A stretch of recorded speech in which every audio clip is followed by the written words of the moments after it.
தந்தை, மகன், தூய ஆவியாரின் பெயராலே ஆமென். பரிசுத்த ஆவியே வாரும். இதோ நாள்தோறும் நம் உடலுக்கும் உள்ளத்துக்கு தேவையான ஆறுதலையும் தேவையான சௌக்கியத்தையும் அளிக்கின்ற கடவுளிடம் நாம் செல்லுமாறு நம்முடைய இதயங்களை நம் ஆண்டவர் இயேசு கிறிஸ்துவிடம் ஈர்த்து செல்ல அவருடைய பெயரால் நாம் மன்றாடுகின்றோம். ஆமென்.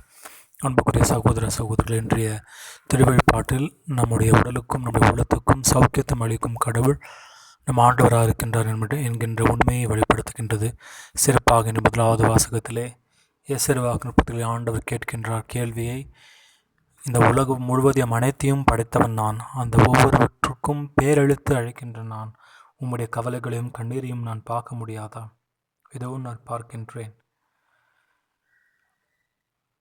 அந்த இளைஞர் சோர்ந்து போகின்றார். ஆனால் ஆண்டவர் மீது நம்பிக்கை வைத்துள்ளோர் இதோ கதிரவன் போல, கழுகு போல அவன் சக்தியை அவன் பெற்றுக்கொண்டு அவன் மேல் செல்கின்றான் என்று ஆண்டவர் கூறுகின்றார். அவருக்கு எப்பொழுதுமே அந்த வல்லமையற்ற சூழ்நிலை அவர் இருக்க முடியாது என்று ஆண்டவர் கூறுகின்றார். அன்புக்குரிய சகோதர சகோதரிகளே, இன்றைய நட்சத்திரம் ஆண்டவர் இயேசு நம் ஒவ்வொருவருக்கும் ஆறுதலையும் அமைதியும் தருகின்ற அழைப்பை சொல்லுகின்றார். இதோ பெருசுமை சுமந்து சோர்ந்திருப்பவர்களே, எல்லாரும் என்னிடம் வாருங்கள், நான் உங்களுக்கு இளைப்பாறுதல் தருவேன். நான் கனிவும் மனத்தாழ்மையும் உடையவன். ஆகவே என் நுகத்தை உங்கள் மேல் ஏற்றுக்கொண்டு என்னிடம் கற்றுக்கொள்ளுங்கள்.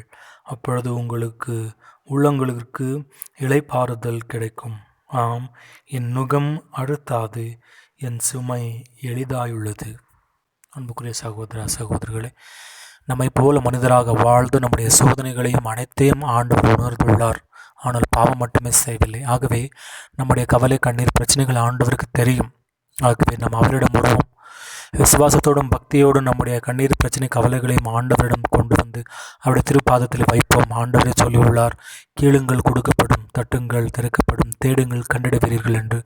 ஆம், நம்மளுடைய உள்ளத்துக்கும் இல்லத்திற்கும் தேவையான ஆறுதல், அமைதி, மகிழ்ச்சி, ஒற்றுமை, நிம்மதியை அளிக்கின்றவர் நம் ஆண்டவர் இயேசு. ஆகவே அவரிடம் வந்து நம்முடைய உள்ளத்துக்கும் நம்முடைய இல்லத்திற்கு தேவையானவற்றை நாம் பெற்றுக்கொள்ள நாம் பக்தி சிறப்புடன் நாம் நம்பிக்கையுடன் ஆண்டவரில் மன்றாடுவோம்.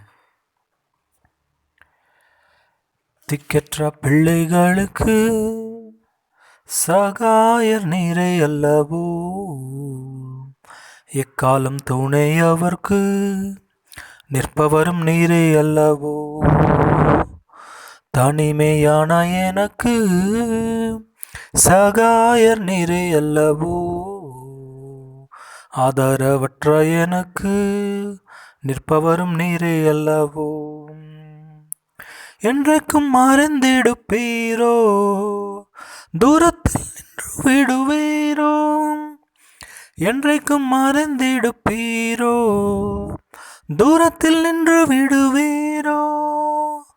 பேதைகளை மறப்பீரோ, ஏழைகளை மறப்பீரோ.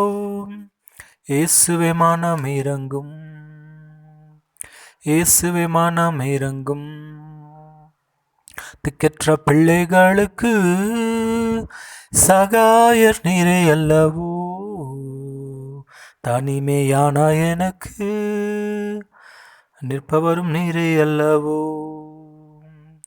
தனிமையான எனக்கு சகாயர் நீரே அல்லவோ, ஆதரவற்ற எனக்கு பக்கபலம் நீரே அல்லவோ. கர்த்தாவே எழுந்தருளும், கை தூக்கி என்னை நிறுத்தும். கர்த்தாவே எழுந்தருளும், கை தூக்கி என்னை நிறுத்தும். தீமைகள் என்னை சூழும் நேரம், தீமைகள் என்னை சூழும் நேரம். தூயவரே இரட்சியும், தூயவரே இரட்சியும். திக்கற்ற பிள்ளைகளுக்கு சகாயர் நீரே அல்லவோ, தனிமை எக்காலம் துணை அவர்க்கு நிற்பவரும் நீரே அல்லவோ.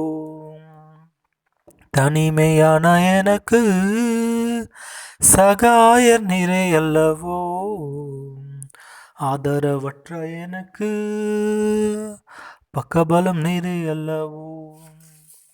ஆண்டவரே, இதோ நம்முடைய சுமைகளையும் நம்முடைய கவலை பிரச்சனைகளும் நாம் உம்மிடம் கொண்டு வந்துள்ளோம். பக்தியுடன் நம்பிக்கையுடன் நாம் உம்மிடம் செலுத்துகின்ற அனைத்தையும் நீர் கேட்டு நமக்கு நலவற்றங்களை அளிக்கின்ற நல்ல கடவுள் நீர் இருக்கின்றீர். இதோ தாய் உன்னை மறந்தாலும் நான் உன்னை மறக்கவே மாட்டேன் என்ற வாக்களித்த ஆண்டவரே, நம்முடைய கண்டீர் நம்முடைய குடும்ப பிரச்சனைகள், இந்த உலக பிரச்சனைகள் அனைத்துக்கும் தேவையான ஆறுதலையும் அமைதியும் நமக்கு தந்தருளுமாறு உம்முடைய திருப்பெயரால் மன்றாடுகிறோம் நல்ல பிதாவே, ஆமேன். ஆண்டவர் உங்களோடு இருப்பராக. எல்லாமல்ல இறைவன் தந்தை, மகன், தூய் ஆவியானவர் உம்மை ஆசீர்வதிப்பாராக. ஆமேன்.